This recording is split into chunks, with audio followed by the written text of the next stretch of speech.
I need time to move more slowly. So then I realized it wasn't just that we're all busy. You know, we're affected by so many factors, cultural, familial factors. Now we're trying to transform ourselves. We're coming onto a spiritual path, and we're being told by the people who are here, by our teachers, that seva is one of the most meaningful ways to become more deeply involved spiritually and to attune yourself. Because the more we serve others, the more we serve, the easier it is to begin to realize the truth of most of what we do in the world is God serving God. It's all God serving God. But boy, those words sure don't mean anything early on. And even for a lot of lifetimes, they don't mean anything. It's very hard.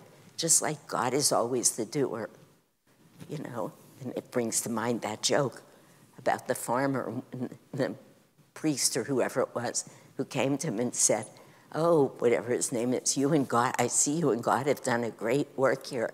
And the farmer says, with all due respect, Father, you should have seen what it looked like when God had it to himself.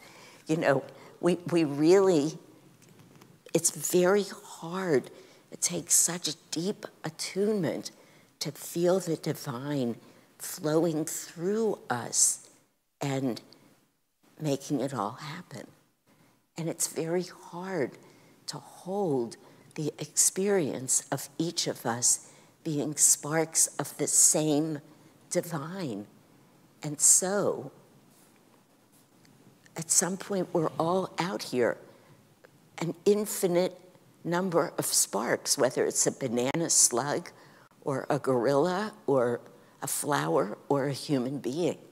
And then as we move spiritually, all of those sparks are being drawn like moths to the same point where we're all one.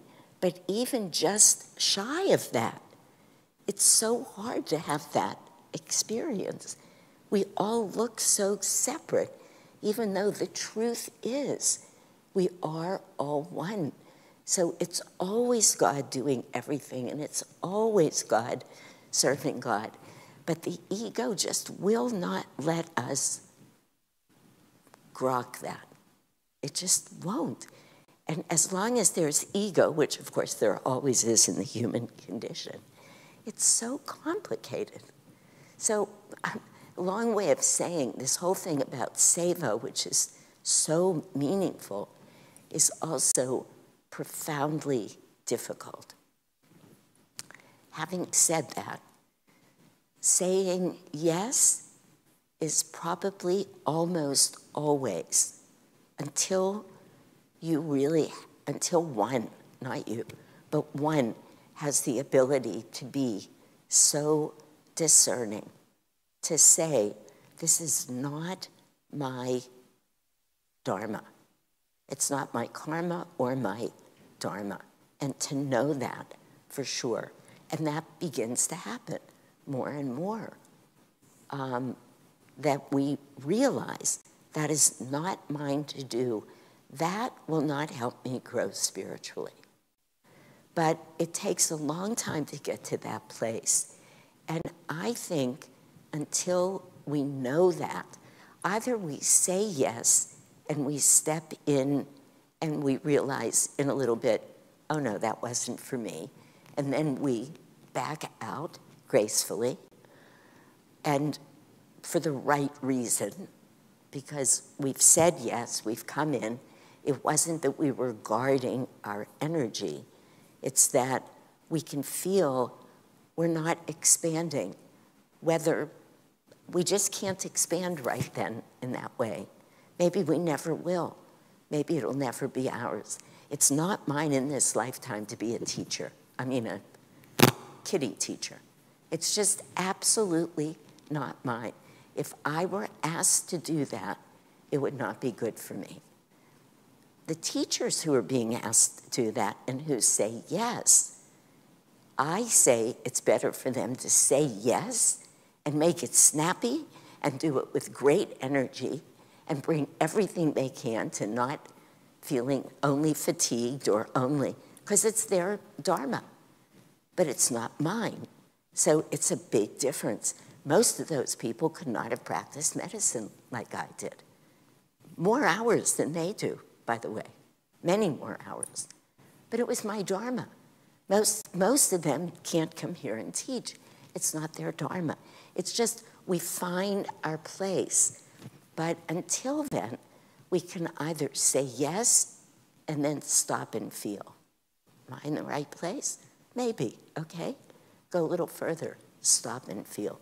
This is what Swamiji suggested about following intuition, because he knew most of us do not have clean and pure intuition yet.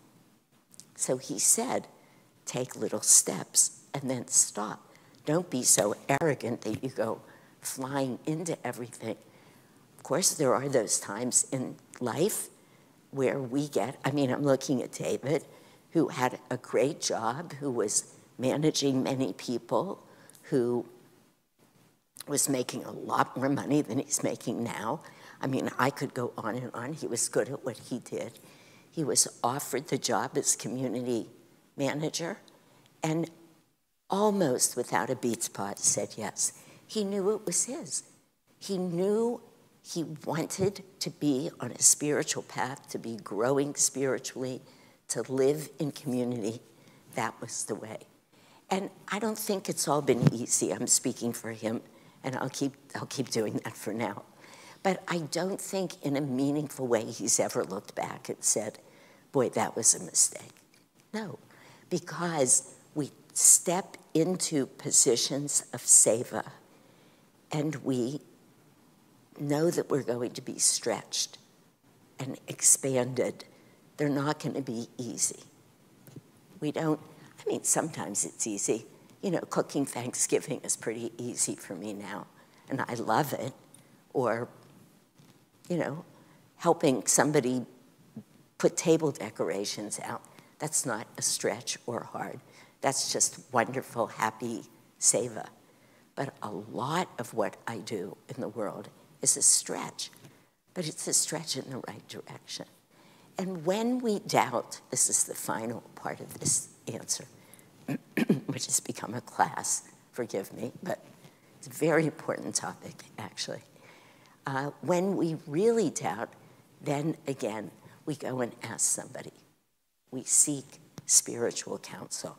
What do you think? How do you see this? Somebody who knows you or who can stop and get in tune with you. And that's very helpful. That's what happened with the woman that I was speaking with yesterday. I was being very respectful and saying, let it go. And then something in me said, no, that's not. Maybe she will, but here's a few other things for her to consider that are very useful. And very much to her credit, as soon as one came, first there was the one that's, that's exactly the things my husband's been telling me, and you could see it was like, darn, he's right again. But the other one was, no, that went deep. That instantly, she felt that it was truth. So things just come. That's what spiritual friendship is. So.